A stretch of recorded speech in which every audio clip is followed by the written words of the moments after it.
কোভিডকালে গান বেঁধে মন জিতেছিলেন নেট দুনিয়ায়।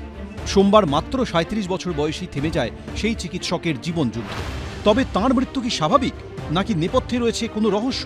প্রশ্নটা উঠছে কারণ চিকিৎসক অনির্বাণ দত্তের মৃত্যুর ঘটনায় এবার বিচার বিভাগীয় তদন্তের দাবি জানালো association of health service doctors.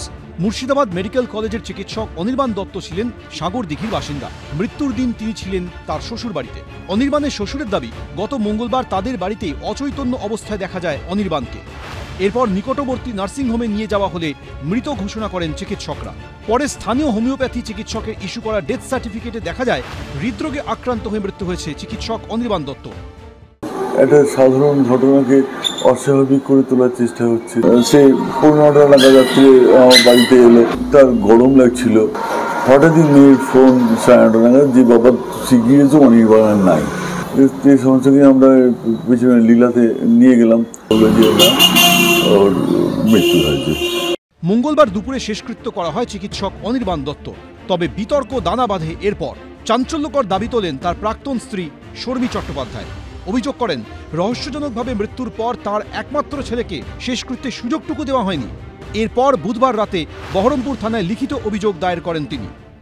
প্রশ্ন তো আছে, এত তাড়াহুড়ো হচ্ছে কেন, আমাদেরকে এত সাইড করা হচ্ছে কেন?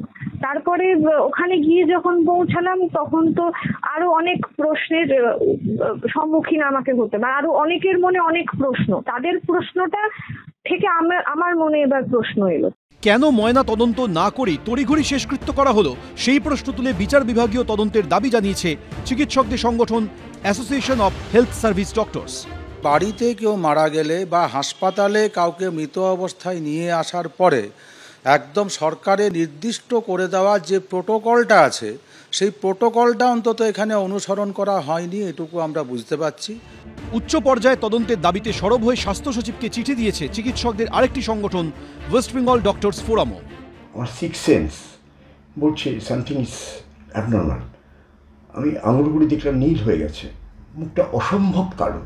কত তাড়াতাড়ি বাড়ির থেকে বেরোবে এবং শ্মশানে গিয়েও দেখলাম আরও কত তাড়াতাড়ি চুল্লিতে ঢোকাবে, স্বাভাবিক মনে হয়নি। এবং তারপরে আমি যেভাবে বডিটাকে দেখেছি, বডিটা ধরেছি, আমি দেখেছি বডিটা ধরেছি, আমার মনে হয়নি এটা যে একদমই স্বাভাবিক।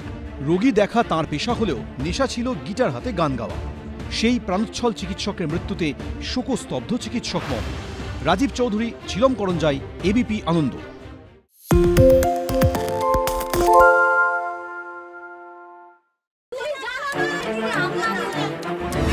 বাংলা চেঁচামেচি চায় না, বাংলা খবর চায়। বাংলা খবর, বাংলার খবর।